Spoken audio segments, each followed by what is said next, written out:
Welcome to today's Explainer. We're jumping right into a seriously fascinating and honestly a pretty cautionary story from the ancient world.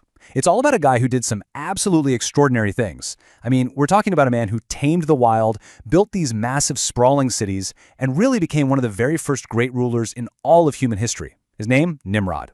But as you'll see, his rise to power isn't just some dusty old ancient history lesson. No, it's a super profound look at human nature, our raw ambition, and that incredibly blurry, subtle line between achieving actual greatness and falling headfirst into dangerous pride. Okay, let's dive into this. Take a look at this quote because it perfectly sets up the core thesis of our character study today. A person can become great in the eyes of people while becoming dangerously proud before God.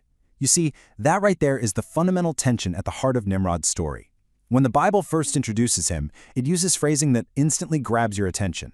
It describes a man whose achievements made him incredibly famous, sure, but whose unchecked ambition ultimately morphed into a massive warning sign, one that literally every single generation needs to pay attention to. Section 1. The Mighty Hunter. Origins in the Ancient World. Let's see where this all started. To truly wrap our heads around Nimrod's path toward pride, we have to look at the context, the world he was born into. If you look at this timeline, we are situated just right after the days of Noah. So humanity had literally just survived one of the most devastating judgments recorded in Scripture, the Great Flood.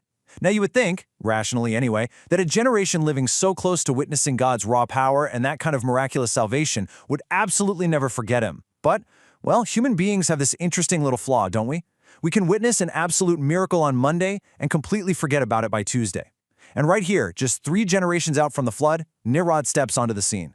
The text specifically says he began to be a mighty one in the earth. He wasn't just your average guy. He was insanely strong, highly influential, and wildly ambitious. People definitely knew his name. Now, what's really interesting about this slide is how it visually maps out the natural evolution of his power. Nimrod didn't just wake up one day as a king. He started out as a hunter. And remember, back in the ancient world, hunting was definitely not a weekend hobby for sport. It was pure survival. They were serious wild beasts threatening people and their livestock. So imagine Nimrod successfully taking down these massive, dangerous predators and casually walking back into the village. The whole town gathers around. The kids are staring in awe. The young guys want to be just like him. Almost overnight, he becomes the ultimate protector of the village. And slowly, step by step, the man who started as a hunter becomes a warrior, then a ruler, and finally, an absolute legend.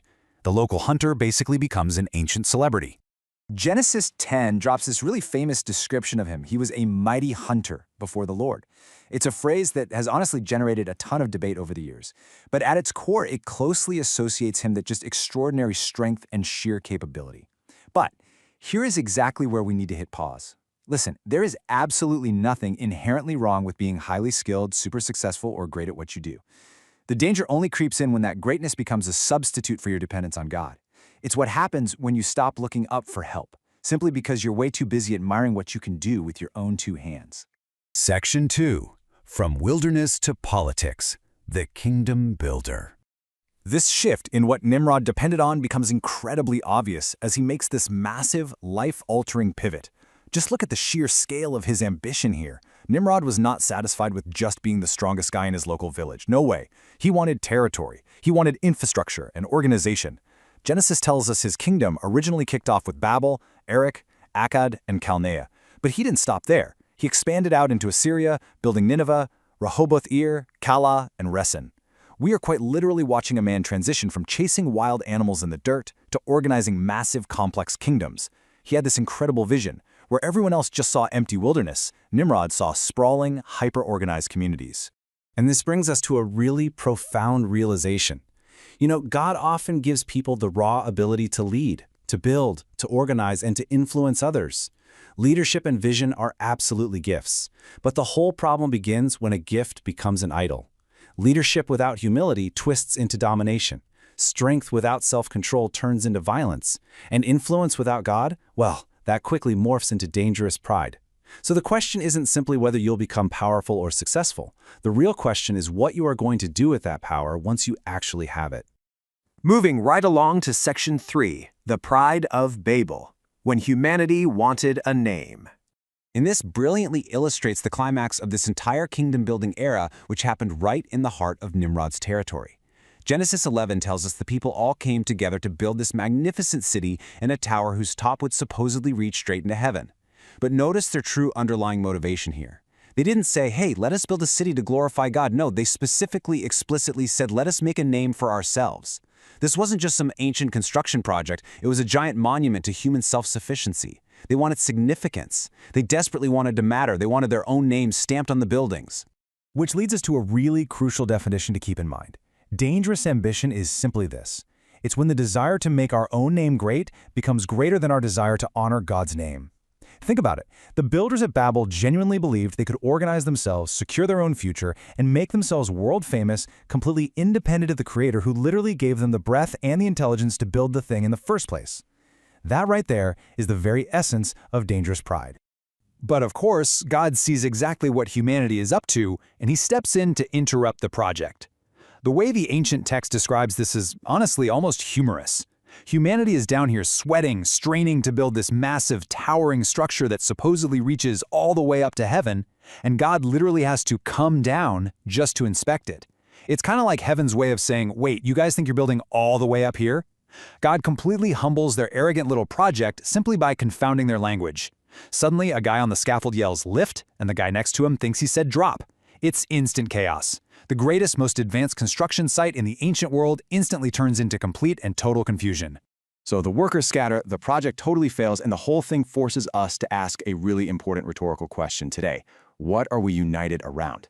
Because look, unity is incredibly powerful, right? People can unite to build hospitals, cure diseases, and feed the hungry.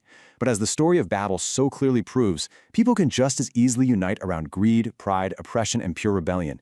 Unity without God can easily be weaponized for entirely the wrong purposes.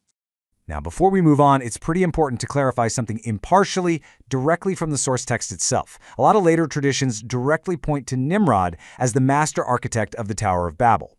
However, we have to note that while Genesis 10 links the city of Babel to the early days of Nimrod's kingdom, Genesis 11 doesn't explicitly state that Nimrod personally laid the bricks or built the tower himself.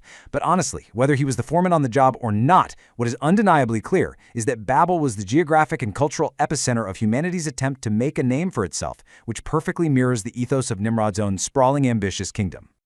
All right, final section. Section 4. The danger of greatness. The modern mirror. Let's bring this home. So the crucial point is, how does this ancient slice of history actually apply to us today? I think it's perfectly captured right here in this proverb. Pride goeth before destruction, and an haughty spirit before a fall. Honestly, you could write this verse across the entirety of human civilization. People rise up, they build massive empires, they get famous, and inevitably, they start believing they are completely untouchable. But the raw truth that Nimrod's story teaches us is that no human being, no matter how famous, how wealthy, or how powerful, is greater than God. At the end of the day, the tallest building is going to need repairs, and the greatest king is eventually going to die. And honestly, if you take a step back, there's actually a bit of a comedy to human pride. Just look at how easily we exaggerate our own importance today.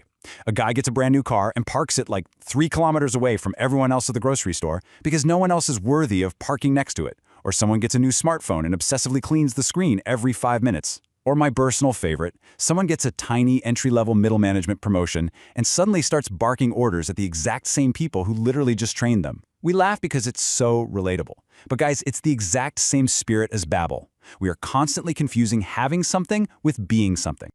Let's move to and see how this builds into our everyday lives, because this dangerous pride easily bleeds into the things we hunt today.